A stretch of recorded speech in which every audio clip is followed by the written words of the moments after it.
Firstly, I would like to thank the 260,974 British men and women who signed the petition to make this debate possible, and I want to welcome these brave survivors who are sitting behind us in the hall. This debate is about them. As you quite rightly say, it's not about politics. I want the world to hear what we heard during the 2 weeks of our independent rape gang inquiry hearings, an inquiry that should never have needed to happen. I sincerely urge this Parliament to listen to the testimonies from these brave survivors and to act, to finally act. So the first testimony: he took his pants down, penetrated me, had sex with me. He then stopped before ejaculation. He picked up the bottle of Jack Daniels, which was now empty, and he forced it up inside me. He broke the glass while he was there. At that point, I was about 12, nearly 13. Another testimony: I was held down by the men as they each took turns to orally and vaginally rape me, taking it in turns to pin down my arms and my legs.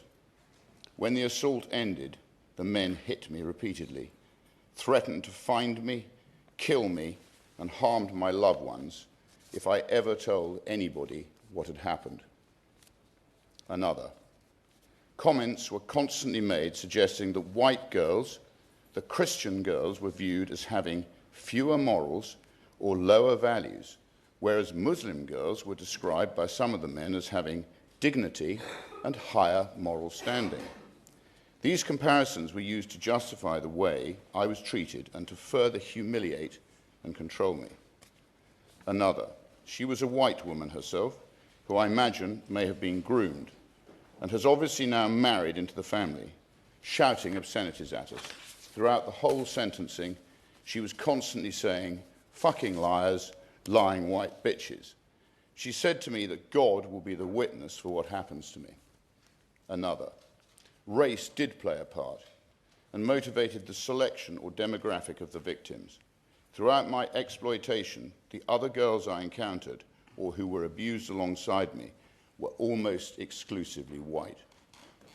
Another: she had a baby by him, and his dad was an imam. His dad knew, and he got his son married and said that he wasn't allowed to see the child.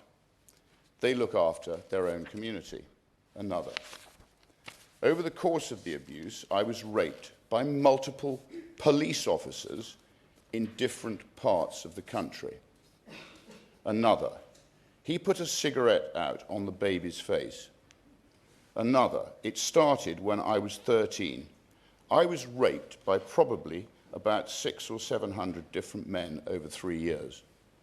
Another: they would toot the horn of the car, and then a child would be taken to the front door by a staff member of the children's home. Another: I was bleeding from both my vagina and my back passage and was so swollen I could not sit down. I told hospital staff my drink had been spiked and I did not know what had happened because I was too afraid to tell the truth. They did not ask any questions. They gave me tablets and discharged me. I was 15 years old. Another: things would escalate around Eid and holidays. Parties got bigger, got worse, got more violent. More people involved, more girls involved. The parties were just bigger. Another: the main clash that I kind of had with the religion side of it was I grew up as a Christian. I would wear my cross because it was something really special to me. It was just used as a way to break me down. They said, "Where is your God now? Has your God forsaken you?" Another: it was all of the white girls in every home that I went to. I remember a man opening the back of a van and I saw 15, 20 girls locked in dog cages. Another: dogs were brought in and I couldn't move at all. I had nowhere to move.